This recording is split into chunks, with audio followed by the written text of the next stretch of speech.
भूतिया call centre की कहानी। सायापुर शहर में शांतिकुंज नाम का एक कॉल सेंटर था। इस कॉल सेंटर में शहर के कई युवक और युवतियां, सफाई कर्मचारी, अन्य कर्मचारी काम करते थे। इस कॉल सेंटर में बहुत सारी प्रोसेस थी, जैसे कि मोबाइल के प्रश्नों के उत्तर के लिए, ऑनलाइन फूड ऑर्डर के बारे में प्रश्नों के उत्तर के लिए, सिम कार्ड संबंधित जानकारी और प्रश्नों, बैंकिंग सेवाओं से संबंधित जानकारी के लिए, प्रश्नों के लिए आदि। युवक युवतियां सुबह 6 से लेकर शाम को 7 बजे के बीच में काम करते थे। इस कॉल सेंटर में सबकी अलग अलग शिफ्ट थी। किसी की 6 से 3, किसी की 8 से 5, 9 से 6 आदि। सबसे अंतिम शिफ्ट थी 10 से 7 की। उसके बाद कोई भी काम नहीं कर सकता था। अगर किसी का काम अधूरा रह गया हो तो वो कल सुबह जल्दी आकर काम खत्म कर लेता, लेकिन रात को रुकते नहीं। शाम को 7 बजे के बाद इस कॉल सेंटर के नाम की तरह चारों ओर शांति का वातावरण छा जाता था। यह शांति के वातावरण के साथ ही यहाँ पर कुछ प्रेत आत्माएं रात को आवाज करती और भय का माहौल फैलाती, ऐसा आसपास के लोगों का कहना था। कुछ लोगों का तो ये भी कहना था कि उनका घर कॉल सेंटर से थोड़ी दूरी पर है, फिर भी रात को किसी के रोने की, हंसने की आवाजें पूरी रात सुनाई देती। यह आवाजें सुबह 4-5 बजे तक चलती। कॉल सेंटर के कुछ कर्मचारी तो शाम के 6 बजे से ही डरने लगते। ठीक 7 बजे सारा कॉल सेंटर खाली हो जाता। सिक्योरिटी गार्ड भी रात को नहीं रुकते थे। उनकी ड्यूटी सुबह से शाम तक की होती थी। रात की शिफ्ट न होने के कारण इस कॉल सेंटर को काफी नुकसान होने लगा। काम लगातार बढ़ने लगा और नौबत यहाँ तक आ गई कि इस कॉल सेंटर के मालिक ने अपना बिजनेस बेचकर किसी और व्यक्ति को दे दिया। उस व्यक्ति का नाम था मनोज कुमार। मनोज कुमार को पुराने मालिक, पूरे स्टाफ ने बताया कि वह रात की शिफ्ट ना रखे, लेकिन मनोज कुमार ने उनकी एक नहीं सुनी। मनोज कुमार भूत प्रेत पे विश्वास नहीं करते थे। उन्होंने कुछ कर्मचारियों और युवकों को रात की शिफ्ट में काम करने के लिए दुगनी तनख्वाह देने का वादा किया। दुगनी तनख्वाह के लालच में कुछ कर्मचारी और युवक काम करने के लिए मान गए। अगले दिन शाम को जब रात की शिफ्ट चालू हुई तब कुछ लोगों को डर लगने लगा, लेकिन दुगनी तनख्वाह के उत्साह में सब काम में जुड़ गए। रात के ठीक 12 बज चुके थे। सिम कार्ड प्रोसेस के कुछ युवक हेडसेट पहनकर कॉल्स ले रहे थे और ग्राहकों की समस्या का समाधान कर रहे थे। रात में कॉल्स लेते लेते एक युवक को भूख लगाई। वह खाना खाने के लिए नीचे गया। उस युवक का नाम था सुनील। कॉल सेंटर से काफी दूरी पर एक चाइनीज रेस्टोरेंट था। वहां पे सुनील ने चाइनीज ऑर्डर किया। थोड़ी देर में सुनील के पास एक दूसरा युवक आया, जिसे अपना नाम विशाल बताया और कहा कि वह इसी कॉल सेंटर में रात की शिफ्ट में ऑनलाइन फूड और ऑर्डर प्रोसेस में काम करता है। दोनों ने चाइनीज खाते खाते काफी बातें की और फिर दोनों साथ में कॉल सेंटर की तरफ जाने लगे। विशाल कुछ दूर चलने के बाद सुनील के पीछे पीछे चलने लगा। सुनील अपनी बातों में इतना मशगूल था कि उसको पता ही नहीं था कि पीछे कोई है या नहीं। कॉल सेंटर बस अब थोड़ी ही दूरी पर था और सुनील ने पूछा, विशाल तुम सुन रहे हो ना? सुनील ने पीछे मुड़कर देखा तो विशाल नहीं था। यह देख सुनील बहुत डर गया और जितना तेजी से हो सके वहां से भागा। बीच में उसको यह एहसास भी हुआ कि पीछे से उसके पैर कोई खींच रहा है, लेकिन उसने अपने आप को छुड़ाते हुए कॉल सेंटर की तरफ भागा। बस वो कॉल सेंटर पहुंचने ही वाला था कि तुरंत उसने अपनी नजरों के सामने एक भयानक चेहरा देखा और उसको देखकर वह बेहोश हो गया। रात को भी सिक्योरिटी स्टाफ डर के मारे सो गए थे, इसीलिए किसी ने सुनील को नहीं देखा। अगले दिन सुबह कुछ कर्मचारियों ने सुनील को जगाया और बेहोश होने का कारण पूछा। सुनील ने रात की सारी बातें उनको बताई। मनोज कुमार के अलावा सबको यकीन हुआ, लेकिन मनोज कुमार ने कहा, बेटा यह सब एक भ्रम है। तुम्हारे मन में जरूर कोई बुरा ख्याल आया होगा, इसीलिए तुम्हें ऐसा लगा होगा। रात की यह घटना के बाद सुनील की तबीयत इतनी खराब हो गई कि उसको अस्पताल में भर्ती करना पड़ा। उसके दूसरे दिन फिर कुछ ऐसा ही डरावना होने वाला था। ऑनलाइन फूड ऑर्डर प्रोसेस के युवक एक दूसरे के साथ मस्ती करते करते कॉल्स ले रहे थे और ग्राहकों के प्रश्नों का उत्तर दे रहे थे। रात के ठीक 2 बजे समीर का नाम एक युवक वॉशरूम जाने के लिए अपनी जगह से खड़ा हुआ और वॉशरूम की ओर बढ़ा। समीर जैसे ही वॉशरूम में गया, अचानक वहां की बत्ती बुझ गई। अगले कुछ पलों तक बत्ती चालू बंद होने लगी। यह देख समीर बहुत घबरा गया। समीर ने वॉशरूम का दरवाजा खोलने की कोशिश की, लेकिन वो उसमें कामयाब नहीं हुआ। उसने बहुत कोशिश की लेकिन दरवाजा नहीं खुला। लगातार बत्ती चालू बंद हो रही थी। यह सब देखकर समीर के तो होश उड़ गए। अचानक एक आवाज आई और बत्ती बुझ गई। समीर ने ऊपर देखा तो उसकी नजरों के सामने एक सफेद साड़ी पहनी हुई चुड़ैल उल्टी लटकती हुई नजर आई। चुड़ैल के हाथों से खून की बूंदें टपक रही थी और उसके भयानक दांत दिख रहे थे। उसकी आंखें सफेद रंग की थी। चुड़ैल को देखकर समीर की आवाज भी रुक गई और वो डर के मारे कांपने लगा। समीर ने चुड़ैल से विनती भी की, प्लीज मुझे जाने दो, मुझे मत मारो। चुड़ैल ने खौफनाक आवाज में कहा, मैं किसी को नहीं छोड़ूंगी, किसी को भी नहीं। तुम सब मरोगे, तुम सबकी मृत्यु मेरे हाथों ही लिखी है। एक एक करके मैं सबको मार दूंगी, यहाँ कोई नहीं बचेगा।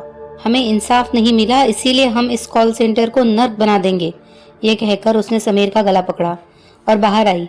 कॉल सेंटर की तीसरी मंजिल ने उससे समीर को नीचे जमीन पर फेंक दिया। जमीन पर गिरते ही समीर की मौत हो गई। सुबह जब सबने देखा कि समीर की लाश पड़ी है, तब उन्होंने जांच पड़ताल के लिए पुलिस को बुलाया और आखिरी में यह निर्णय आया कि समीर ने खुदकुशी करके अपनी जान दे दी। लेकिन कुछ व्यक्तियों को समझ में आ गया कि यह खुदकुशी नहीं थी, यह कोई बुरी शक्ति का शिकार हुआ था। कॉल सेंटर में लगातार काम बढ़ने ही लगा। काम को कम करने के लिए उन्होंने युवतियों के लिए एक अलग शिफ्ट रख दिया, जो दोपहर के 12 से रात के 9 बजे तक था, जिसमें युवतियां रात को 9 बजे तक काम कर सकती थी। ज्यादा से ज्यादा युवतियां काम करे, इसलिए मनोज कुमार ने उनका एक्स्ट्रा 3,000 रुपए देने का वादा किया। काफी युवतियां इसके लिए तैयार हो गई। उसके अगले दिन रोज की तरह पूरा दिन अच्छे से काम चला। फिर धीरे धीरे रात हुई। रात के ठीक 9 बजे थे। सिम कार्ड संबंधित प्रोसेस में एक युवती अपना आखिरी कॉल ले रही थी। उसने देखा कि बाकी सारी युवतियां काम खत्म करके जा चुकी थी और यहाँ तक कि उस वक्त प्रोसेस में कोई टीम लीडर भी मौजूद नहीं थी। वो किसी मीटिंग में थे। वह युवती एक ग्राहक की नेटवर्क संबंधित समस्या का समाधान कर रही थी। वह युवती ने ग्राहक को बहुत समझाया, लेकिन ग्राहक उसकी बात समझने को तैयार ही नहीं था और वह कॉल भी नहीं काट रहा था। उस युवती का नाम था संजना। ग्राहक बार बार यही बोल रहा था, संजना जी, जब तक मेरा नेटवर्क का प्रॉब्लम ठीक नहीं होता मैं कॉल नहीं काटूंगा और आपको भी काटने नहीं दूंगा, चाहे पूरी रात ही क्यों न बीत जाए। संजना ने कुछ देर तक ग्राहक को समझाया, फिर अचानक उससे देखा कि उसका पूरा सिस्टम बंद हो गया। पूरे प्रोसेस की बत्ती बुझ गई। चारों तरफ बस अंधेरा ही अंधेरा छा गया। यह देख संजना बहुत डर गई। उसके हाथ पैर कांपने लगे, उसकी सांस फूल गई और धड़कनें तेज हो गई। उसने देखा कि बत्ती हर थोड़ी देर में चालू बंद होने लगी और कुछ समय के बाद पूरी बंद हो गई और फिर से चारों ओर अंधेरा छा गया। इतनी डरावनी आवाजें आने लगी, हा हा हा। अचानक उसको एक कुर्सी हिलती हुई नजर आई और एक हेडसेट हवा में तैरता नजर आया। वह हेडसेट थोड़ी देर इधर उधर जाके संजना के कानों के पास फिट हो गए। संजना ने बहुत कोशिश की कि उस हेडसेट को निकाल दे, लेकिन वो उसके कानों से निकल ही नहीं रहा था। उस हेडसेट से एक आवाज आ रही थी, मैं तुझे नहीं छोड़ूंगा, हमें इंसाफ नहीं मिला, इसीलिए हम इसको नर्क बना देंगे। यह बोलकर वो भूत उसको घसीट कर ले जाता है और हेडसेट के वायर से उसके गले को बांधकर उसको मारने की कोशिश करता है। थोड़ी देर में वो युवती मर जाती है और भूत उस युवती को पास में पड़ी हुई रस्सी की मदद से पंखे पे लटका देता है। थोड़ी देर बाद प्रोसेस का टीम लीडर आता है और यह घटना देख वह सबको इकट्ठा करता है। पुलिस में शिकायत भी दर्ज की जाती है। आखिर में इसको पहली घटना की तरह खुदकुशी मानकर सब अपना काम करने लगते हैं। इतना सब कुछ होने के बाद कुछ माता पिता अपने बच्चों को उस कॉल सेंटर में जाने से मना कर देते हैं। कुछ बच्चे डर के मारे अपने आप कॉल सेंटर में जाना बंद कर देते हैं। इस हादसे के बाद कॉल सेंटर में काम का पहाड़ टूट पड़ता है। कम बच्चों के काम पर आने की वजह से आधे से भी ज्यादा काम बाकी रह जाते हैं। यह सब देखकर मनोज कुमार बहुत चिंतित हो गए और इसका उपाय सोचते हैं। काफी सोचने के बाद उन्होंने निर्णय लिया कि वो दूसरे राज्य से युवक युवतियां काम करने के लिए लाएंगे। उन्होंने अपने कुछ संपर्क के जरिए यह संदेश दूसरे राज्य तक पहुंचाया और साथ में यह संदेश भी दिया कि उनको तनख्वाह के अलावा भी 5,000 रुपए एक्स्ट्रा दिए जाएंगे। काफी युवक युवतियां काम की तलाश में थे और ऐसा सुनहरा मौका अपने हाथ से कैसे गवा सकते थे। इसीलिए वह अपना राज्य से इस राज्य में आने के लिए तैयार हुए। उनका इंटरव्यू की तारीख तय हुई और उस दिन सब इस राज्य में उपस्थित हुए। सब ने अच्छे से इंटरव्यू दिया। सबको अपनी अपनी काबिलियत के मुताबिक अलग अलग प्रोसेस में काम दिया गया। बाहर से आए हुए सारे युवक युवतियां इस कॉल सेंटर के रहस्य से अनजान थे। वे नहीं जानते थे कि इस कॉल सेंटर पर कोई काला साया मंडरा रहा है। एक दिन की बात है, फूड ऑर्डर प्रोसेस में रात की शिफ्ट में 10 युवक कॉल ले रहे थे। उनमें से 7 बाहर से आए हुए थे और 3 इसी राज्य के थे। कॉल खत्म होने के बाद जब थोड़ा समय मिला तो उन तीनों में से किसी ने एक ने उनको कुछ बातें बताई। आप सबको पता है, ये कॉल सेंटर से कई युवक युवतियां जॉब छोड़ चुके हैं क्योंकि सबका कहना है कि इस कॉल सेंटर पर कोई काला साया मंडरा रहा है। ये कॉल सेंटर का नाम बदलकर भूतिया कॉल सेंटर रख देना चाहिए। हाल ही में इस कॉल सेंटर से 2 जाने जा चुकी है। पुलिस ने भले ही इसे खुदकुशी कहकर केस बंद कर दिया, लेकिन सच बात बताए तो ये खुदकुशी नहीं थी। वे दोनों ही भूत और चुड़ैल का शिकार बने थे। हमें भी बहुत डर लगता है, लेकिन क्या करें, मजबूरी है। घर में कमाने वाला कोई नहीं है, माँ बीमार है। दिन की शिफ्ट में इतना पैसा नहीं मिलता जितना रात की शिफ्ट में मिलता है, इसीलिए मजबूरी में काम कर रहे हैं हम सब। यह सुनकर दूसरे राज्य से आए हुए युवकों में से किसी ने उत्तर देते हुए कहा, यह सब सिर्फ अंधविश्वास है, ऐसा कुछ नहीं होता है। आज दुनिया कहाँ से कहाँ पहुंच गई और हम अभी भी इन सब चीजों पर यकीन कर रहे हैं। मैं इन सब चीजों में नहीं मानता। इन तीनों में से केवल यही एकमात्र युवक था जिसको भूत प्रेत से बिल्कुल डर नहीं था, लेकिन बाकी दोनों दोस्त ये सब बातें सुनकर डरने लगे और वापस राज्य जाने के बारे में सोचने लगे। उसमें से एक ने तो ठान लिया था कि अभी वह इस कॉल सेंटर को छोड़ देगा। उसका नाम था सुरेश। बाकी 2 दोस्तों ने उसको बहुत समझाया, लेकिन उसने उनकी एक बात नहीं सुनी और वह भागते भागते नीचे जाने लगा। जब वो सीढ़ी से उतर रहा था तभी उसने महसूस किया कि जैसे मानो कोई उसके पैर पकड़कर उसको रोक रहा हो। उसने आसपास भी देखा मगर कोई नहीं दिखा। घबराते हुए वो नीचे पहुंचा। इतनी रात हो गई थी, इसीलिए उसको कोई व्हीकल भी नहीं मिल रहा था। 3 मिनट के बाद एक बाइक सवार आते हुए दिखा। बाइक सवार उसको देखकर ही रुक गया और पूछा, आपको कहाँ जाना है भाई? मुझे रेलवे स्टेशन तक जाना है, कृपया आप वहाँ मुझे छोड़ देंगे? सुरेश ने उत्तर देते हुए कहा। बाइक सवार ने सुरेश को लिफ्ट दी और बाइक चलाने लगा। थोड़ी देर बाद सुरेश ने देखा कि बाइक सवार तो अदृश्य हो गया और बाइक अपने आप चल रही थी। सुरेश बहुत डर गया और जोर जोर से चिल्लाने लगा, बाइक रोको, कोई मुझे बचाओ, बचाओ। थोड़ी देर के बाद एक घटाधार पेड़ के नीचे आकर बाइक रुक गई। सुरेश जैसे ही बाइक से नीचे उतरा, तुरंत उसे अजीब अजीब आवाजें सुनाई देने लगी। सुरेश ने महसूस किया कि कोई शक्ति उसको ऊपर उठाने की कोशिश कर रही है और उसको जोर से खींच रही है। सुरेश इतना डर गया कि उसकी आवाज भी रुक गई थी। सुरेश डर के मारे बहुत कांपने लगा और बुरी तरह घबरा गया था। उसने अपने आसपास देखा तो वहां पे कोई नहीं था, बस चारों ओर अंधेरा ही अंधेरा छाया हुआ था। सुरेश को उस बुरी शक्ति ने ऊपर उठाया, फिर जोर से नीचे फेंक दिया। जब उसने अपनी आंखें ऊपर की तो उसने क्या देखा? पेड़ के ऊपर की डाली से एक चुड़ैल उल्टी लटकती हुई दिखाई दी। उसके दोनों हाथ खून से रंगे हुए थे। चुड़ैल ने दोनों हाथों से सुरेश का गला पकड़ा और उसको ऊपर पेड़ पर ले गई। पेड़ की एक डाली पर उसको बिठाकर फिर वो वापस गायब हो गई। सुरेश ने अपने आसपास देखा तो कोई भी नहीं था। फिर अचानक उसे हवा में उड़ता हुआ एक कंकाल दिखाई दिया जो उसके पास आ रहा था। उस कंकाल ने उसका गला पकड़ा। सुरेश ने बहुत कोशिश की, लेकिन वो अपने आप को नहीं छुड़ा पाया। आखिरकार वो हिम्मत करके पेड़ के नीचे कूद गया और तेजी से भागने लगा। थोड़ी देर भागने के बाद वो शांत हो गया।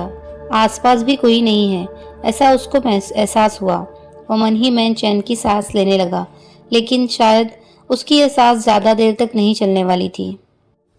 सुरेश ने महसूस किया कि उसके दोनों पैर किसी ने पकड़ लिए हैं। उसने आसपास देखा तो कोई भी नहीं था। फिर उसने दोबारा अपने पैरों को देखा तो उसके होश उड़ गए। उसके पैरों के नीचे एक चुड़ैल थी जिसने मजबूती से उसके दोनों पैरों को पकड़ रखा था। सुरेश बहुत डर गया था और जोर जोर से चिल्ला रहा था। चुड़ैल ने सुरेश के दोनों पैर पकड़कर उसको जमीन के अंदर घसीट लिया और अदृश्य हो गई। दूसरे दिन सुबह सुरेश के दोस्तों ने सुरेश को कॉल किया, लेकिन उसका कॉल नहीं लगा। दोस्तों ने सोचा कि शायद वो अपने राज्य जाकर बात करेगा, इसीलिए दोस्तों ने 1-2 दिन इंतजार किया। इतना इंतजार करने के बाद भी सुरेश का कोई कॉल नहीं आया तो दोस्तों को चिंता हुई और उन्होंने सुरेश की मम्मी पापा को कॉल किया। सुरेश के मम्मी पापा से बात करने पर उन्हें पता चला कि सुरेश तो घर आया ही नहीं है। उनको यही पता था कि सुरेश नौकरी कर रहा है। सब पता लगने के बाद आखिरकार दोनों दोस्तों ने पुलिस स्टेशन जाकर सुरेश के लापता होने की शिकायत दर्ज कराई। पुलिस ने कॉल सेंटर के आसपास देखा, हर जगह जांच पड़ताल की, लेकिन सुरेश को नहीं ढूंढ पाए। सुरेश के दोस्तों को शक हुआ कि जरूर कुछ हुआ होगा, इसीलिए वो दोनों एक बाबा के पास गए और इसका समाधान पूछा। बाबा ने बरसों पुरानी एक कहानी उनको सुनाई। आज से बहुत साल पहले इस कॉल सेंटर में कई युवक युवतियां काम करते थे। सब मन लगाकर काम करते थे, लेकिन कॉल सेंटर का प्रबंधक बहुत ही क्रूर था। उसका नाम दैत्य था। वो अपने कर्मचारियों को अक्सर देरी से तनख्वाह देता था और कर्मचारियों को तो उसने काफी महीनों से तनख्वाह भी नहीं दी थी। हर बार वह दूसरे महीने दे देंगे कहकर बात को टाल देता था। उनसे कई गुना ज्यादा काम करा लेता था। उसी कॉल सेंटर में विजय और विनीता नाम के दो सच्चे दोस्त भी काम करते थे। विजय की मम्मी की तबीयत एक दिन बहुत ज्यादा बिगड़ गई।